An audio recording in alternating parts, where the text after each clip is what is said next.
కార్మికులారా, ఏదైతే నరేంద్ర మోడీ ప్రభుత్వం అధికారంలోకి వచ్చిన తర్వాత ఈ దేశంలో ఉన్నటువంటి సుమారు 50 కోట్ల మంది పైగా కార్మికులు ఈ దేశంలో పనిచేస్తూ ఉన్నారు. ఈ దేశానికి పెద్ద వెన్నుముకగా ఈరోజు కార్మిక వర్గం నిలిచింది. అయితే ఈ కార్మిక వర్గానికి నరేంద్ర మోడీ ప్రభుత్వం ఈరోజు ఏదైతే 4 లేబర్ కోడ్లను తీసుకొస్తా ఉన్నారో ఆ 4 లేబర్ కోడ్ల వలన ఈరోజు ఇక్కడ ఉన్నటువంటి దేశంలో ఉన్నటువంటి కార్మిక వర్గం ఏదైతే ఉందో చాలా నష్టపోతూ ఉన్నారు. కానీ ఇక్కడ ఈ దేశంలో ఉన్నటువంటి కార్మికులందరూ కూడా ప్రశ్నిస్తూ ఉన్నా కూడా ఏమాత్రం కూడా నిమ్మకు నీరెత్తినట్టుగా ఈరోజు నరేంద్ర మోడీ ప్రభుత్వం వ్యవహరిస్తూ ఉంది.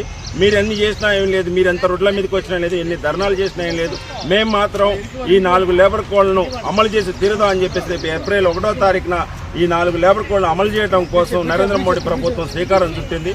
దానిలో భాగంగానే ఈరోజు IFT భారత కార్మిక సంఘాల సమైక్య జాతీయ కమిటీ పిలుపులో భాగంగా ఈ నెల 16వ తారీఖున జిల్లా కేంద్రాలలో మహాధర్నాలు నిర్వహించండి అని, అదేవిధంగా 23వ తారీఖు నాడు చలో హైదరాబాద్ కార్యక్రమం నిర్వహించండి అని పిలుపులో భాగంగా ఈ యొక్క పోస్టర్లను ఈరోజు మేము ఖమ్మం నగరంలో ఆవిష్కరిస్తూ ఉన్నాం. ఏదైతే నరేంద్ర మోడీ కలలు కంటున్నా ఉన్నారో ఈ దేశంలో ఉన్నటువంటి బడాబాబుల కోసం, ఏదైతే గుప్పెడు మంది పెట్టుబడిదారుల కోసమే ఈ దేశంలో నరేంద్ర మోడీ ప్రభుత్వం కొనసాగుతుందని చెప్పేసి, అదేవిధంగా ఈ దేశంలో ఉన్నటువంటి కార్మికులకు నడ్డి విరిచే విధంగా 4 లేబర్ కోడ్లను తీసుకొస్తా ఉన్నారు.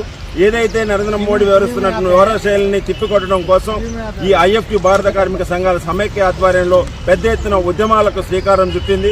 అదే కలిసి వచ్చేటటువంటి ఇతర మిగతా కార్మిక సంఘాలు ఏదైనా ఉన్నా కూడా వాళ్ళని కూడా కలుపుకొని రేపు పోరాటానికి మంచి ఒక ఉద్యమాన్ని కూడా శ్రీకారం చుట్టడానికి IFT కూడా సిద్ధమైందని చెప్పేసి చెప్తూనే, ఏదైతే 8 గంటల పనిదినాన్ని పోరాడి సాధించుకున్నారో అటువంటి పనిదినాన్ని ఈరోజు 12 గంటల వరకు పనిచేసుకోవచ్చని ఈ కేంద్ర ప్రభుత్వం నరేంద్ర మోడీ ప్రభుత్వం ఆల్రెడీ జీవోని జారీ చేసింది. 4 లేబర్ కోడ్ని తీసుకొచ్చి ఆ 4 లేబర్ కోడ్ల ప్రధాన ఉద్దేశం ఏంటంటే ఈ ఏప్రిల్ 1వ తారీఖు నుండి ఏదైతే యూనియన్లు ఈరోజు ఈ మాత్రం కూడా చేస్తున్నటువంటి యూనియన్లు ఉండకూడదనే ఉద్దేశంతో నరేంద్ర మోడీ ఒకటి వ్యవహరిస్తూ ఉన్నాడు.